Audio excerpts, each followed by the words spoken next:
All right. What's up, y'all? Welcome back to the Dad and Roll podcast. Got my boy Ali here with me. Ali, how you doing, man? I'm doing well. I'm doing well. Just trying to get this podcast done before we get yelled at by the wife or kids. Trying to fit it in on the midday. Yeah, midday. What is it? Wednesday. I don't even know the day of the week. Midday Wednesday. Trying to talk to you. Hump day podcast recording. Yep. We just trying to get it how we live, man. Man, it's been quite an eventful NBA offseason so far. Uh I remember last time we recorded, it was a little bit after the 4th of July, I want to say. Mm-hmm. And I was like, oh, LeBron's going to sign soon. Like, we're going to have plenty to talk about. That did not happen. LeBron took his sweet time Mm-hmm. trying to figure out where he was gonna sign, and it was quite the roller coaster as well. I guess you want to start off with just like where did you think he was gonna go, and what did you want to see, and then we can kind of go into like what actually happened. Yeah. To be honest, like I didn't put too much thought into it. And the reason being, like, I think LeBron's the greatest of all time. Like that's my personal opinion. I think he's the best basketball player of all time, and I'm a sound like a fanboy, whatever you call it right now. Maybe I am a little biased because I think I like the trajectory he's went at the end of his career. Like I think this last year, and just kind of how he's handled himself, like he's kind of slowly not faded away because as you can see, he still controls the whole league, right? Like Adam Silver came out and said, the networks Yeah. are calling us, the teams are calling us, like we don't know how to schedule things yet. So the guy still is able to do all that, and maybe he did that on purpose to show everyone who he still is. But he was willing and happy to be the third option with the Lakers, right? I think he didn't come back, but it didn't seem like there was bad blood, right? It was just more. Again, this is one of the greatest ever at the end of his career. Yeah, yeah, I didn't. It was weird with the Lakers at the It was end, but I weird, but I think didn't it think it was wasn't too. weird with the players. It But wasn't too basketball related, correct? I would agree. Yeah. Yeah, because he seemed, I think, having Luca Reeves, two ball handlers where he could didn't have to do that. And I mean, the truth is he shouldn't be doing that for any team that wants to contend for a championship now, right? Like LeBron is still, I think you and I talk about, I think he's a really good starting 3 or 4 in the league right now. But he's not, and some nights he's way better than that. And then some nights he's a 41-year-old, dude, and he's like Yeah. some nights he might be a little below average.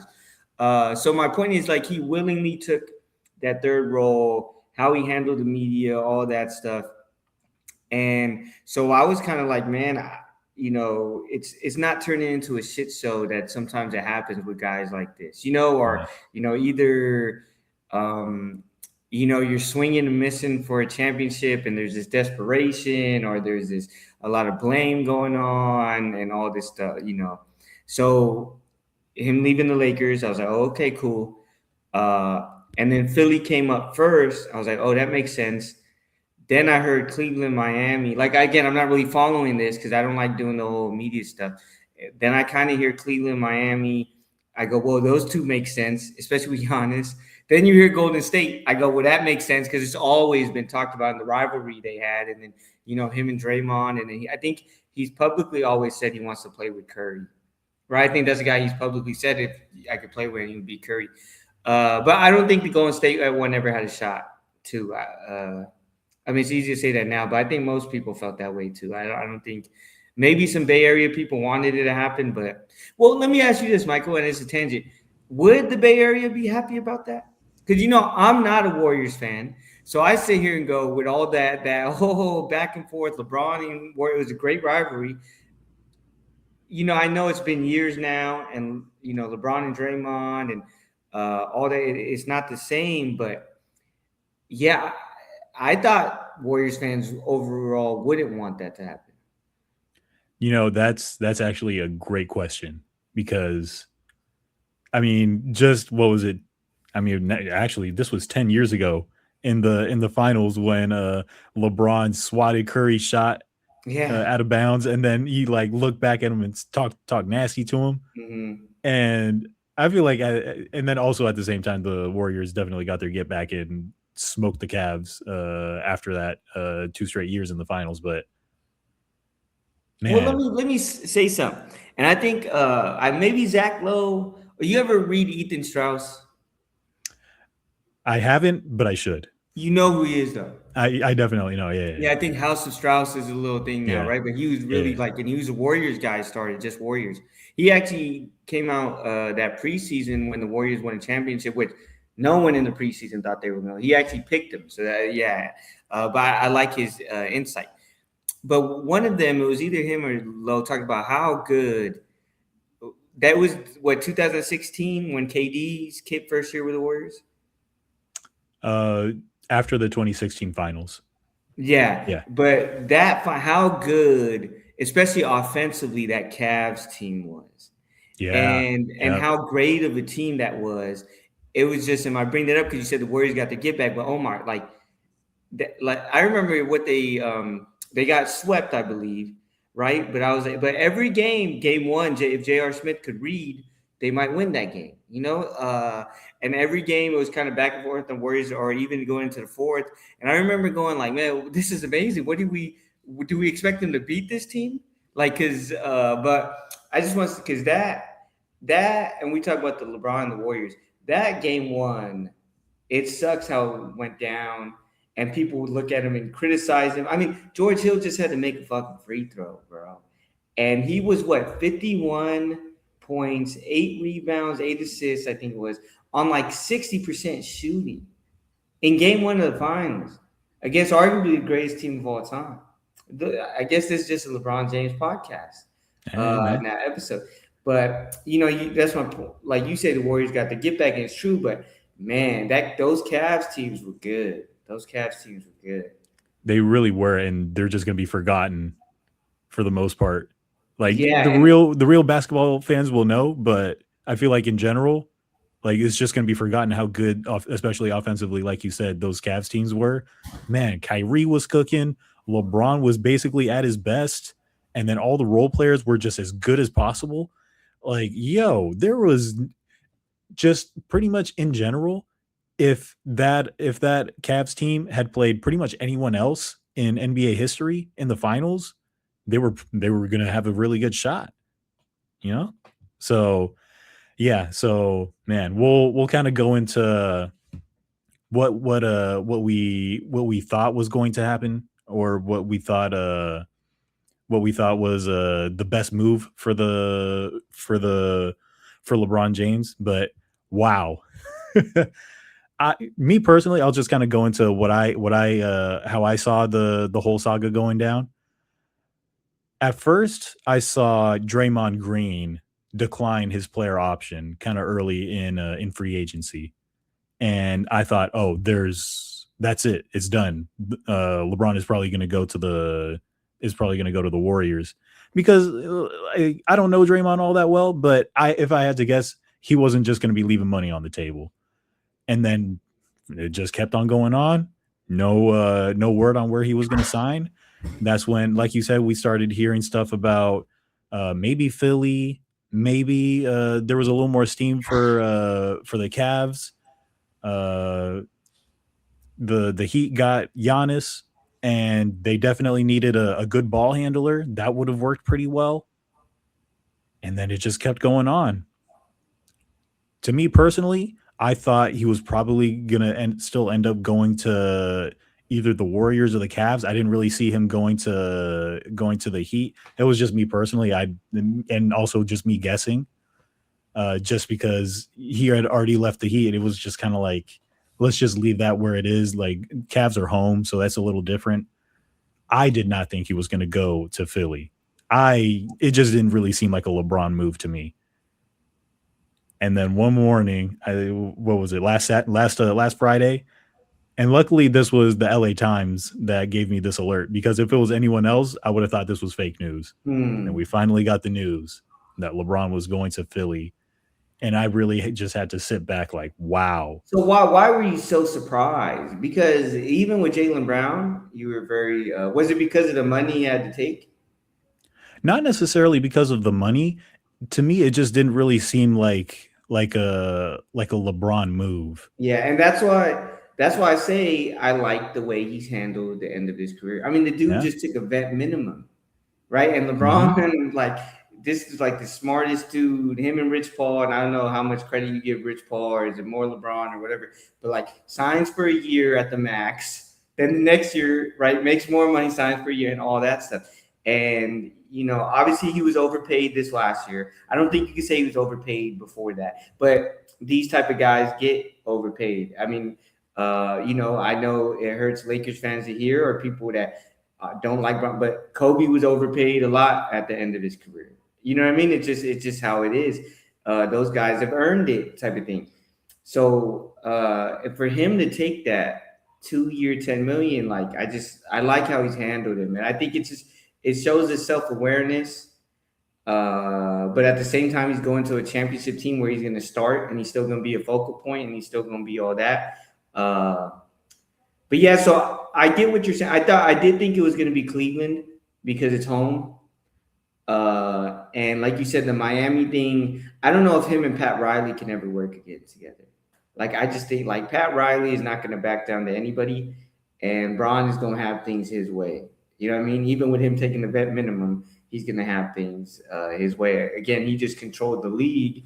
He's not even a top 10 player in the league no more, and he just controlled it, for the start of the offseason, or for halfway through the whole offseason. But I could not see him and Pat Riley working together. And I was actually very surprised when I heard that the Heat were in the running, like the Heat were actually interested. Like, obviously every team is interested in a way, but when I heard Pat Riley was interested, I was because if you really go into that saga, right? I believe like their last discussion. Now they might have met since they left, but it was something, the little last conversation they had. They were watching they were in a suite or whatever, his office, and there was a Yeah. soccer game on, right? And The World Riley's Cup was sister, going on. yeah, Riley's sister goes like, "This motherfucker was more interested in the soccer game than hearing me out." And again, to a guy like Riley, yeah, you don't do that to a guy like that. So yeah, Yeah. so Cleveland, because it was home, but like, that's the other thing. I didn't, and this is why I don't follow it, because especially where he is, and again, I keep using the word trajectory. Some of him still playing might have to do with Bronny, right? Like, I mean, he's almost basically said that, and he got him in the league, and we'll see how long that lasts or whatever. Is he a free agent right now, or what is he? Oh no, his contract got guaranteed with the Lakers or something like Yep. that, right? It did. Yep. And is that true? Like, it looked like Braun, like, he did it that way before he left the Lakers to make sure. Uh, I'm not sure, but from everything that I've heard, in terms of like all the reporting that I've read, it seems like the Lakers really just genuinely like Bronny and think that he can develop into a really good role player. Man, and Whether I like, that's just like lies or just like them trying to like, you know, project what they want the truth to be, I don't know, but at least that's what they said publicly. yeah, I like Bronny a lot, and I don't know if even I believe that, because like, defensively and IQ wise, obviously, but man, that dude has some shortcomings skill wise, and offensively, like, I don't know if he could ever be a good shooter in the league. Like, his shot's pretty bad for especially when you root for someone and then you see him, when you Yeah. root for someone and you really look at it, it's like, man, let's have a shot.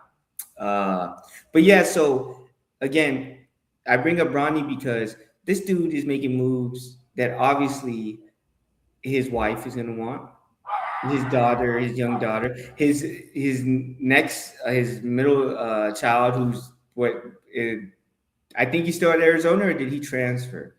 Okay, he's still at Arizona. Yeah, So, he's still like, at there's Arizona. all this stuff that's going on. So because of that, I didn't think Cleveland. I was like, oh, well, you don't. Even if it's home, Cleveland ain't really where it's at. So yeah, but Philly made the most basketball sense to me. Cleveland made the second most sense because that roster is still really good. But I'm surprised how surprised you are. I'll say that vet minimum, that shocked me. Like that shocked me a lot. But I think it was just a smart move by him. Like if you're looking at your legacy and all that stuff, because yeah, the dude he signed the vet minimum. He's not the star like he still is because he's LeBron. But again, he's already phased that out. Like he was fine being the third option last year. There's some nights where he's probably going to be fine, only getting up like 11 shots a game or 10 shots a game, type of thing, and trying to win a championship. And if he goes wins a championship with that team, oh man, it's a nice way to end your career. We will And I never don't hear the think end of it. I don't think you get too much blame if you don't. You a vet minimum. You making $10 million. You know what I mean? Like, Exactly. Yeah. yeah, you're not. You're not supposed to be that. What are people gonna say? If you don't think LeBron's the greatest, then there's no way you think this 42-year-old on the vet minimum is the one that you should be blaming for not winning a championship, right? Yeah. So yeah, Yeah, well, hey, let's go ahead and talk about it right now. So the starting five for the Sixers is probably going to look like Maxi at the one, VJ Edgecombe at the two, Jalen Brown, LeBron James, both either wing, whatever you want to. Maybe we can say JB at the three, LeBron at the four, Embiid when he plays at the five. On paper, it looks pretty good. If we take a look at some of the other teams that are probably going to be at the top in the East, well, Detroit real Pistons. Go real ahead. quick, Mike, and they signed Simmons, and Yeah, that's a yeah, really good. That's a we can. really good sign. Yeah, we can talk about it real quick. They also signed Anthony Simons. They just Mhm. signed KCP right after they signed LeBron as well. Mm. They also signed Dean Wade, who thought he was going to be the starting four, but now he's not going to be the starting No, four. and that's a great signing It because is, yeah, everyone, Dean Wade got a lot of criticism this year in the playoffs because he was starting for the Cavs. But that dude being the eighth or ninth man off your bench, or some nights even the seventh man or sixth man because of his size, he's a really good defensive player. yep, And then his size, and then for an eighth or ninth man coming off the bench, he can shoot it decent enough. Now he does have those cold stretches and stuff. But that's yeah, man. I mean, shit, Bob Myers. That's a championship roster. I mean, yeah, KCP,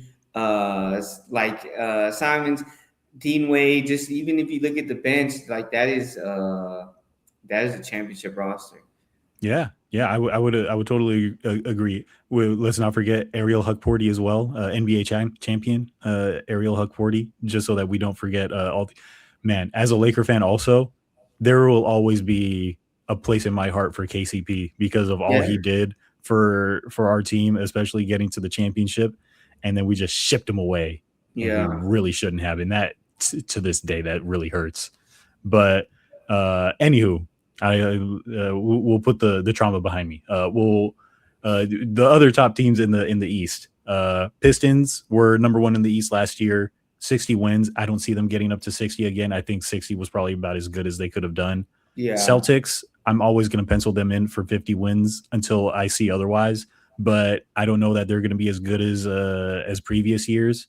Uh, NBA champion New York Knicks, who came in third last year in the regular season. Cleveland Cavaliers, Toronto Raptors, if they get Kawhi Leonard, which I think they will, but that's still not yeah. 100% confirmed. And then we can there's a couple other teams that may or may not. I mean, Atlanta Hawks, Indiana Pacers are going to get their guys back. I don't think So there's really anyone what else that I want to. what have the Knicks added this offseason? They've primarily just Yeah, lost exactly. That's guys. why I used the word added. Yeah, like have they Yeah, added anything? they added Andre Drummond as their backup five, and I don't think they really made any other moves. I don't think there's anyone else off the top of my head that they signed. It was just mainly them.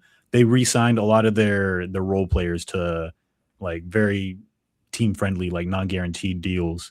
But other than that, yeah, they didn't really add anyone new. Which I think So is actually really smart. Like I yeah, think sometimes you can mess with the court. Like Brunson's your guy, Cat's your yeah, guy.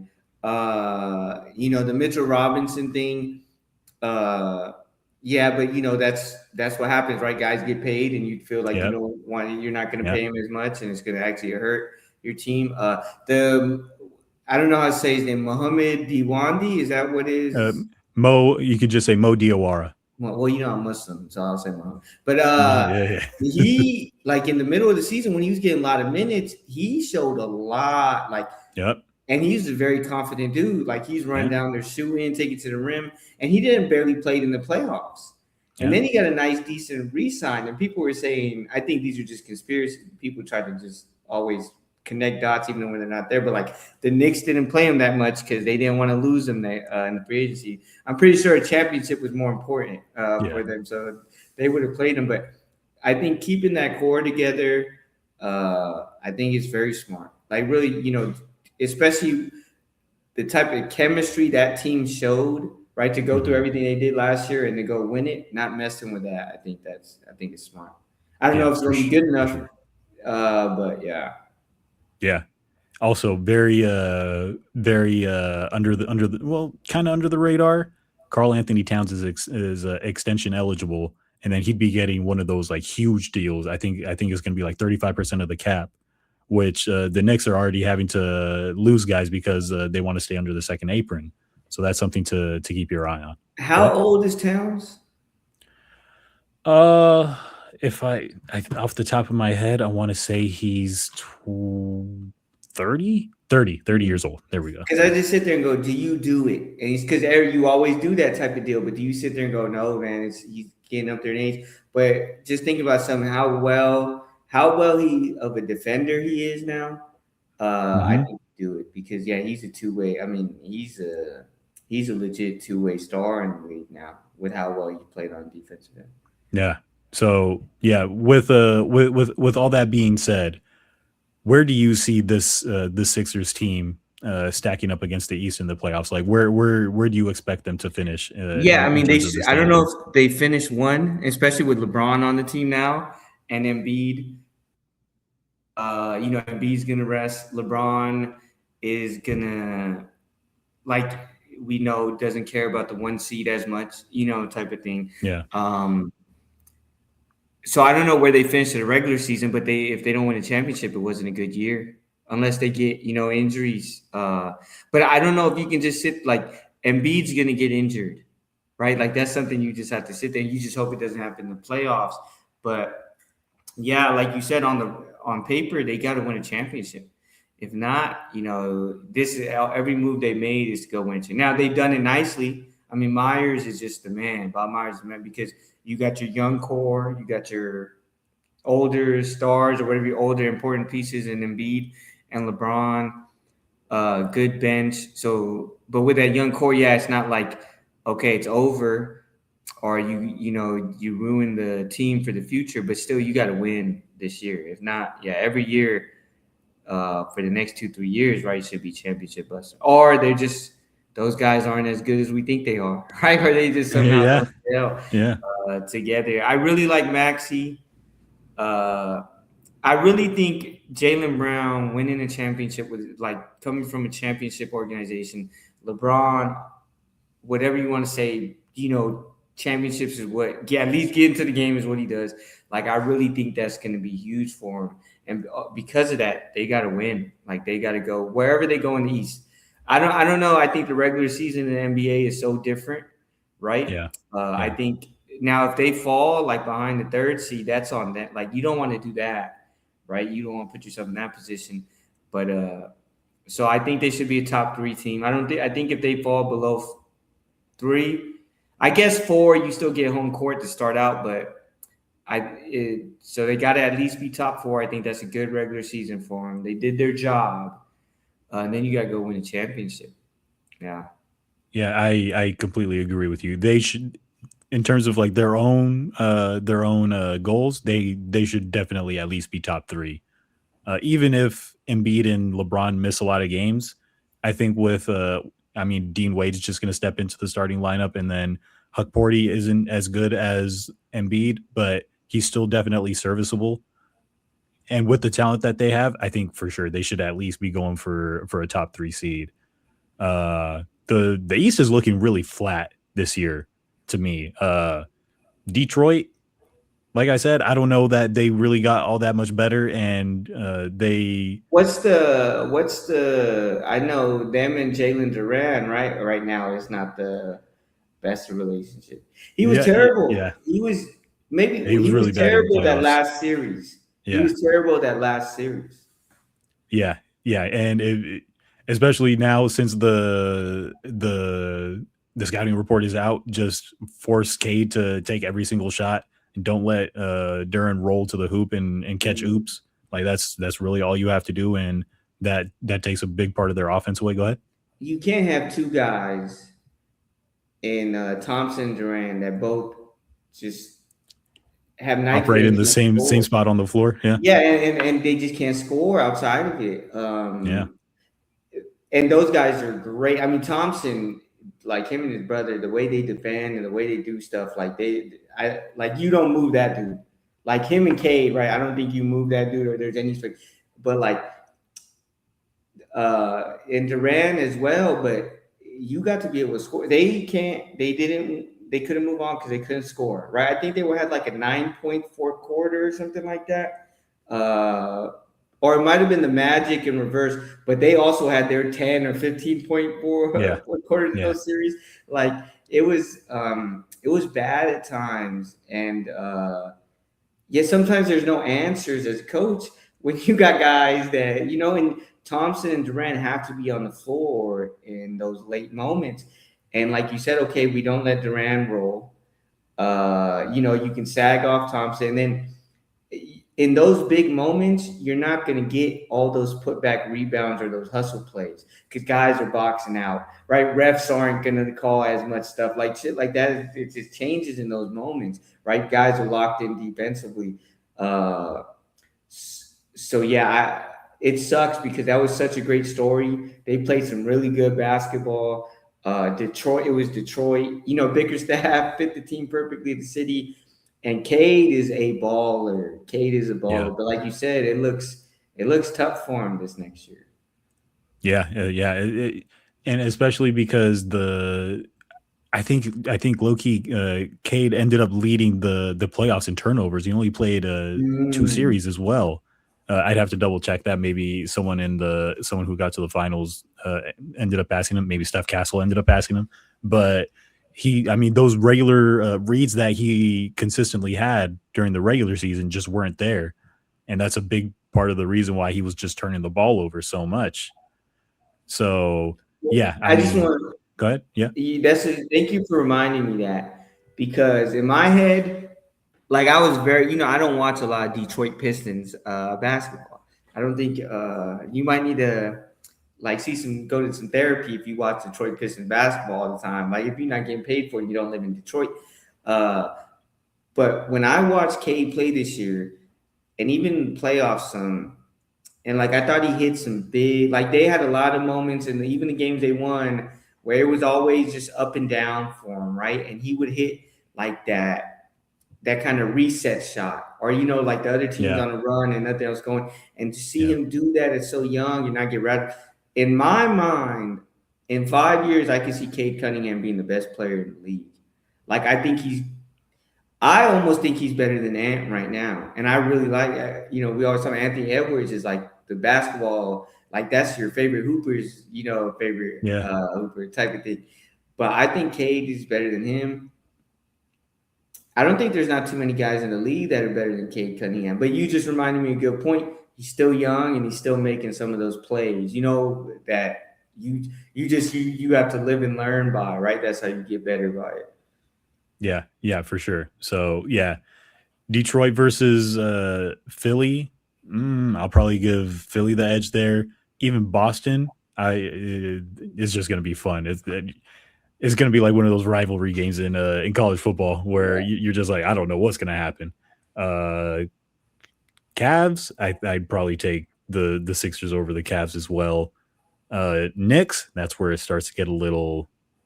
I don't know because the Knicks are just if the game is close, I just trust the Knicks down the Mhm. stretch. So I don't. Yeah, I just kind of like put a spreadsheet together just to kind of look at the matchups, just to see like Brunson, Bridges, Josh Hart, OG, and Cat, and just like trying to look at how they would match up in a playoff series.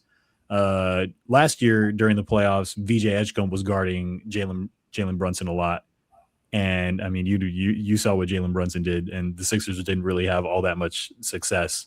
But now you trade their wings from last year in Paul George and Kelly Oubre. You trade those for Jalen Brown and LeBron James. That's a pretty good upgrade. So I And mean, remember, LeBron in the Garden is something else. yeah, Like, yeah. Oh my gosh, yeah, yeah, that's still gonna be a part like that. Yeah, that's never gonna change type of thing. So I think that he has the Celtics numbers. Uh, yeah. yeah, yeah, for sure, for sure. So yeah, I mean, we're talking about it was we're talking about a sweep where it looked like the Sixers gave up in this past playoff series. So And they the got a lot of Knicks, ground to make up. So go ahead. and we saw the Knicks just they hit another level, Yeah, right? Like that yeah, game 6 against the Hawks when they were up like 50 points, and from that point on to the finals, and then we even saw in the finals, right, that magic. So hmm it was their year, and yeah, they took it to the Sixers, and you could, like you said, the Sixers gave up, but it's like the Sixers felt what everyone didn't know was like, oh, it was like, oh, the Knicks are on a roll, but we didn't know they were going to play like that. You know what I mean? And just continue it throughout the Eastern Conference Finals and into the finals, type of thing. Yeah, let's talk about the matchups more because I think that's a cool little topic. Yeah, I mean, see, in this the Knicks, like offensively in the playoffs, right? Again, when they flipped that switch, they were insane for those 10, hmm 12, that winning streak. Like they were insane. And I think that was just this flamethrower aspect to him, obviously Brunson, because you look at them in paper, like they're not supposed to be that good offensively. You yeah, know, so like going into this next year, I just sit there and go, I think this matchups wise, the Sixers got the better matchups on them. yeah, yeah, for sure.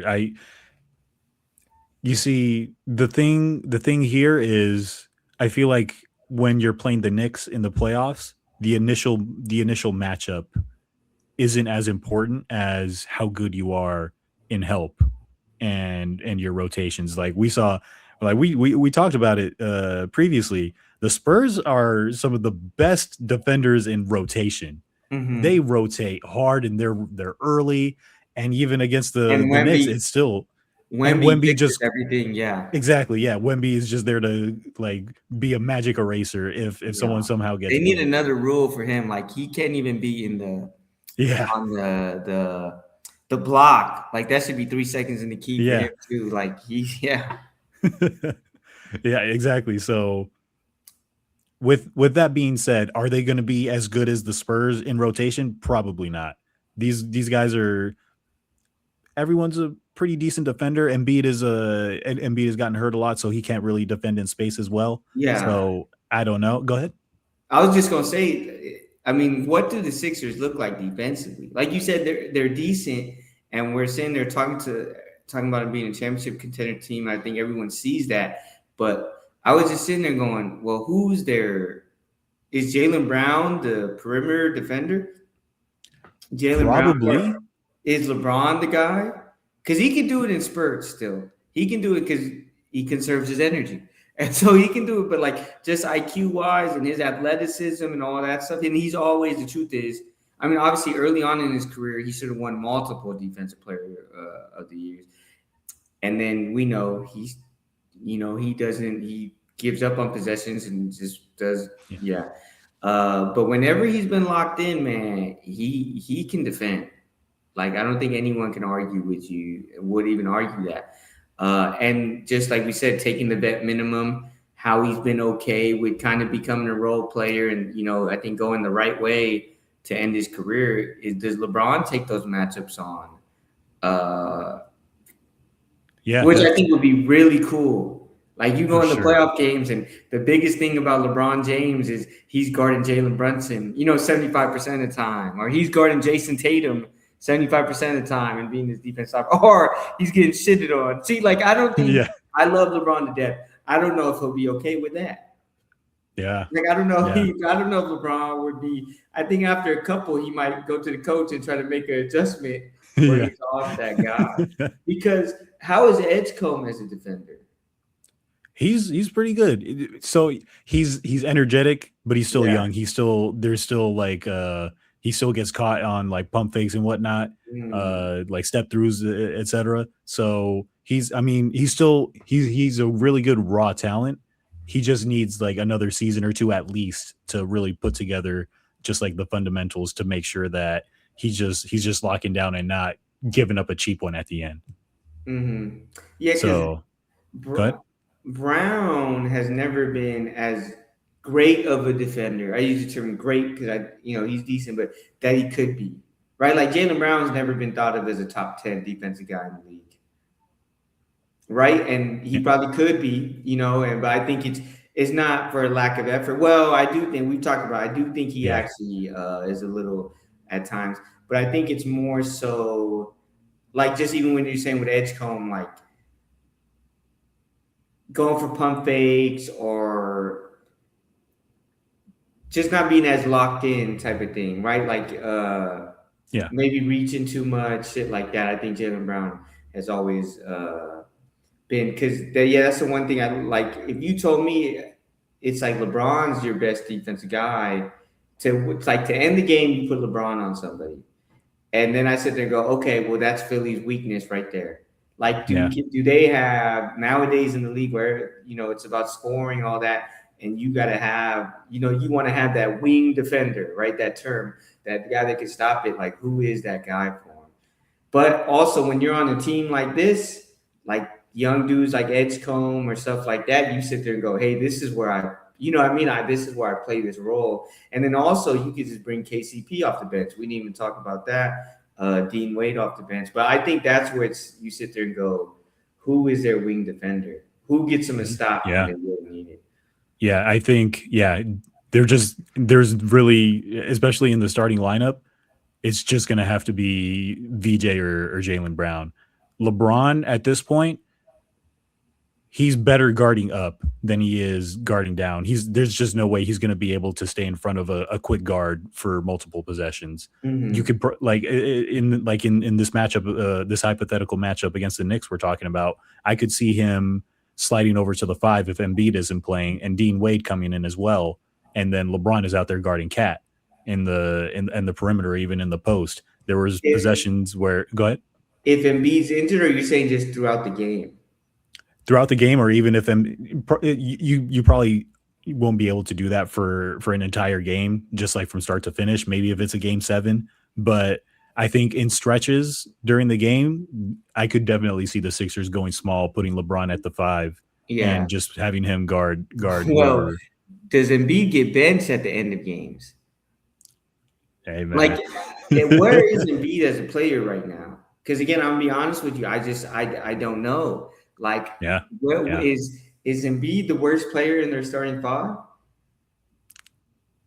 Oh my gosh, that is a great Because it's question. either Joel. Well, I guess you could say Edgecombe, but I mean, remember we started this podcast thing up again because I was like, dude, Edgecombe is a baller. Like, I need to talk Yeah, to him. yeah, Like, I think VJ Edgecombe was the best rookie. I think Knipple deserved Rookie of the Year. He had a great year, and I think he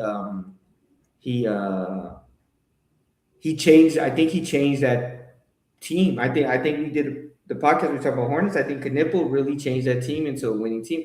Terrible playoffs, but I yeah. think Knipple deserved the Rookie of the Year. I think Flag had a great year. Did Knipple win it or Flag won it? Flag ended up Oh, that's winning it at terrible. the end. Flag had a good No, year, you're but good. that's You're good. terrible. No, yeah. For towards the end, it looked like Knipple was probably going to win it, but then Flag came back from injury Yeah, those and when just they played really well. Yeah, So when they yeah, sat everybody, and he was, but yeah, Cooper Flag is going to be a really good basketball player. I think it's really cool how well rounded that guy is as a basketball player. Even when he was at Duke, like that dude, two-way rebounds, passes, shoots, goes to the rim, boxes out, all that good stuff.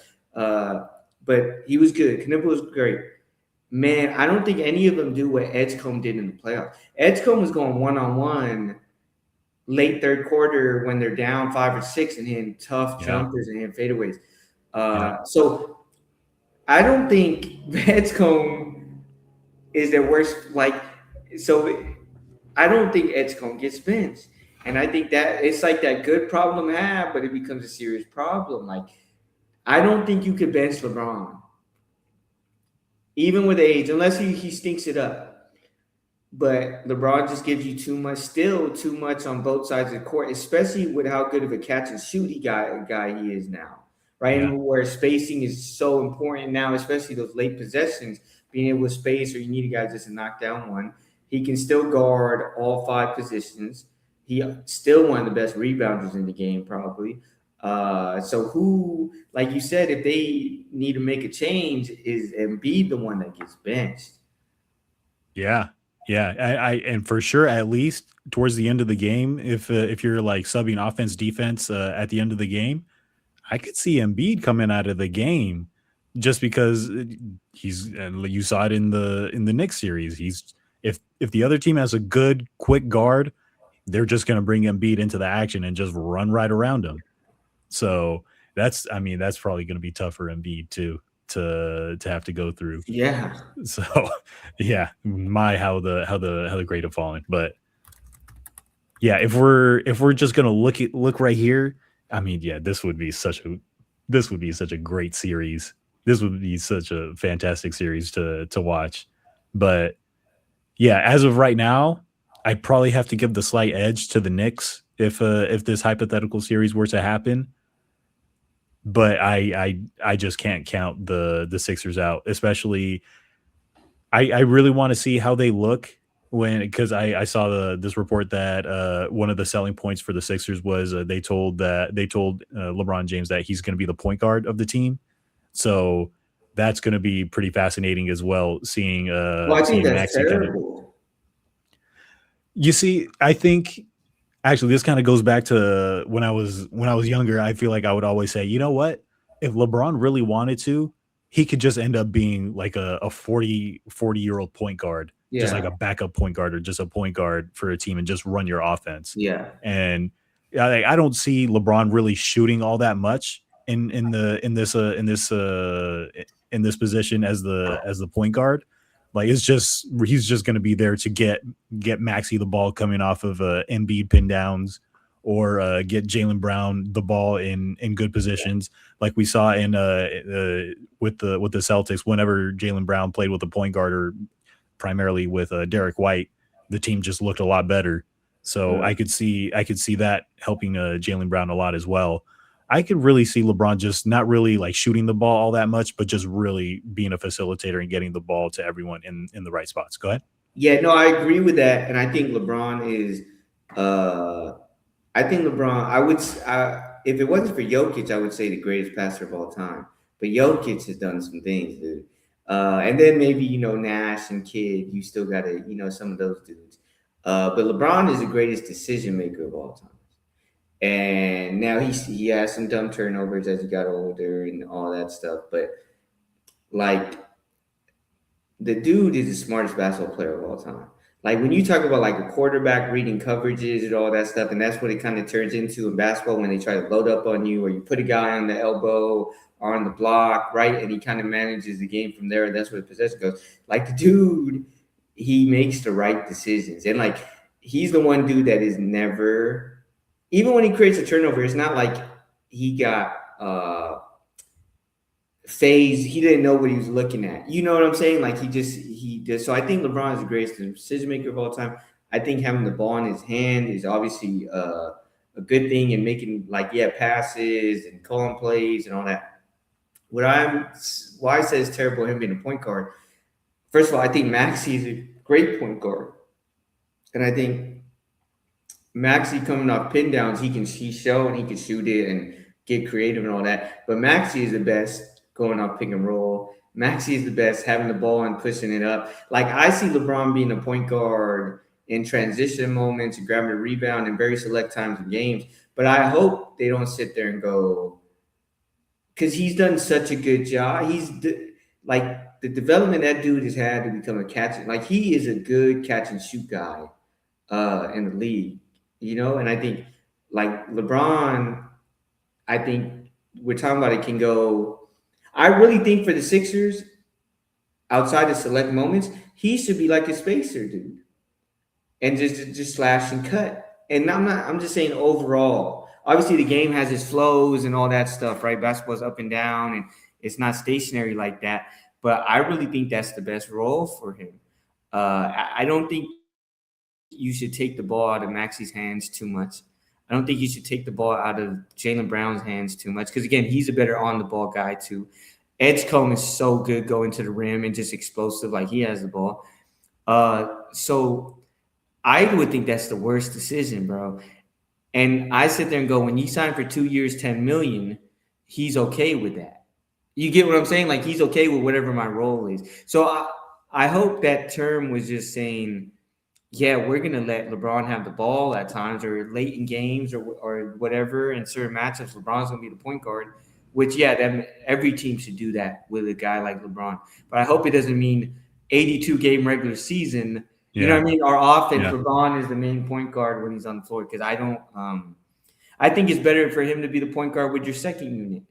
You know, guys like that and be able to get them in good sets or control the game and, get some good shots. But yeah, so hopefully that yeah, was a little bit of just media talk with Nurse because, I mean, I think you take the ball out of Maxi's and Jalen Brown and Edgecombe's hands too much. I think that's where you get into that thing where you almost got too much talent and it's hard yeah, putting it all together now, right? And you're yeah, creating issues. And I don't, maybe I'm wrong. I don't think the guy cares about that shit. He's gonna get his still. You know what I mean? yeah, I think he's gonna get his even more now. Those guys driving and kicking in threes or him slashing because on the fast break now, stuff like that where you got three explosive guys that you could run with. Because Luca and Reeves were not that.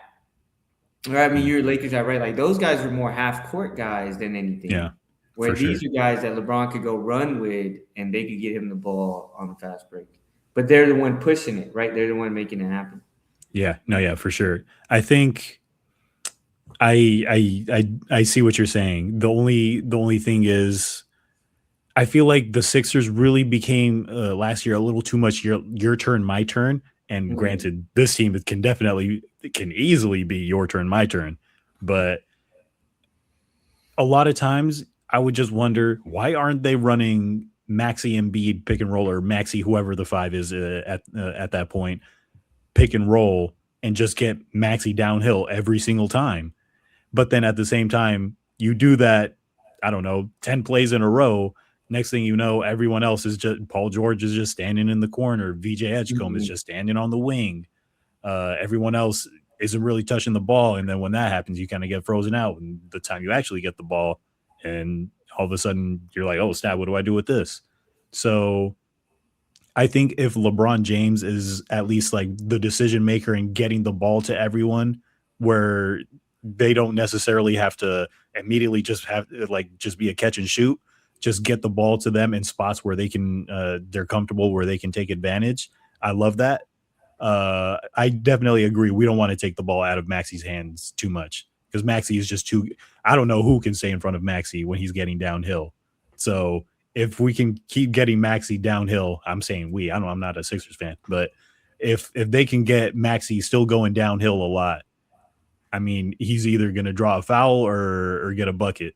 So if they can keep that as a huge part of their offense, and also Jalen Brown getting downhill as well, that's going to be huge for them. And if they're staggering the lineups where, let's say, I would imagine LeBron and Jalen Brown are going to come out at the same time, and then it's just going to be a whole lot of Maxi Embiid or Maxi in the five pick and roll, and then when they go out, LeBron and Jalen Brown come in, and then it's just basically going to be the same thing: LeBron running the show and Jalen Brown getting downhill and getting into his bag as well. So I think it's going to be. I'll just say this: I'm glad it's not me who has to decide how the offense is going to end up being ran because this is it's a lot of dudes who are hoopers that really need the ball to be as effective as they possibly can be. Mm-hmm. But yeah, with that, is there any last words that you have on this new Sixers team before we move on to the next segment? No, no, not at all. Especially because I got like 8 minutes before I get yelled Oh at. yeah, So. we'll move quick. So the one of the big fallout points now that LeBron has ended up signing with the 76ers. Man, the Warriors, I don't know what they're going to be doing this next season. They have Steph Curry, the best. I mean, I don't want to say like the best in the Warriors like history because Wilt also played there, but this dude Oh no, he's the has best player in the Warriors history, and I'm Steph not even. over Wilt. Yeah, I'm not even a Steph guy, but come on, like what he's. Yeah, Yeah, like at Steph. least like what he's meant to the organization, like for Yeah, sure. yeah, I yeah. I, I got you there. And I think also being the greatest shooter of all. Like, Yeah, I mean, we're gonna go past 8 minutes. So, can you even put Wilt as one of the greatest? And the reason I say that is the game's changed so much, and yeah, he yeah. had such an advantage. Like, he still probably would have been a baller now, but and I think I don't know if I've ever actually watched a Wilt Chamberlain basketball game. I've Like I never watched watched a the Wilt Sixers, basketball game, but man, I huh? look at some of these stats and I'm just like, yo, it like, Yeah, and you hear about how like anytime a record is broken, it's like or at least like it's the most points or the most whatever since Wilt, and then you actually look at the stats and you're like, oh, yeah, that's I true. see, That's wow, I still but think Steph's the greatest warrior of all time. I think Wilt will tell you Steph's the greatest warrior of all time. Especially because Wilt was when it was Philadelphia too, wasn't he? yeah, yeah, Yeah, so I think Steph. I think Steph is the greatest. Golden State, Golden State Warrior of all time. He's the yeah. greatest. So I mean, they have him right here, right now, but I don't know that this team is even going to make the playoffs, let alone compete for a championship. They went for LeBron, struck out. I think if they would have gotten Anthony Davis, and granted, the Wizards probably are not going to trade Anthony Davis, but if they were to get Anthony Davis, I think LeBron, I think there's a good chance, at least like me personally, I would have definitely seen LeBron signing there if they had gotten Anthony Davis or at least someone else to help that team. But at this point, ooh, Jimmy Butler's still hurt. He's probably going to miss most of the season. Pajemski is probably going to have to step into a bigger role. Draymond Green just re-signed as well. He had declined his option and then he re-signed on a 1-year deal. So at this point, I have no idea what the Warriors are doing. They're not trading any of their draft picks to go get a star to play with Steph to make sure that Steph's last years are competitive. We saw them last year in last season. They had that moment in the play-in when they came back against the Clippers and it looked fantastic, but then they turned right around and they just weren't. They just pretty much clearly got outplayed by the Suns, who ended up taking the 8th seed. With that in the rearview mirror, it seems like they're kind of doing this. We want to build for Steph, but then also at the same time, if you look at their actions, they're not necessarily doing that. So, and also for you, Ali, being in the Bay Area, listening to Bay Area sports talk, with that context in mind, where do the Warriors go from here?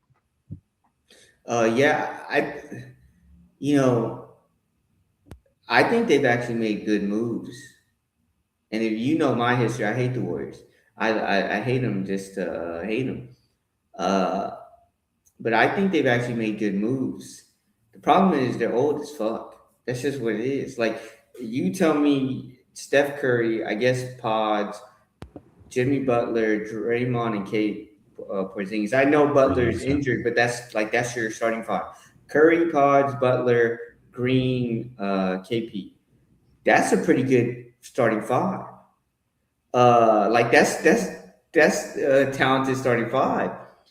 They're just old as hell, and none of them are going to play 70 games. None of them are going to play 65 games. Like they're going to get hurt, all that stuff. They're going to get their legs are going to tire down throughout the games, throughout the year, all that. They haven't. I mean, it comes down. They haven't drafted well, right? That's like a big thing. Like, and as great as Bob Myers was, that was his one thing. I think you're being kind saying that they didn't draft well. Yeah, exactly. All that, and then they, right? They tried to. Joe Lacob even said they're going to try to thread the needle, right? Compete for championships while also building for the future, and that just didn't work. And they Al Horford, guys like that. Off the top of my head, who else? The dude, and he was pretty decent for him.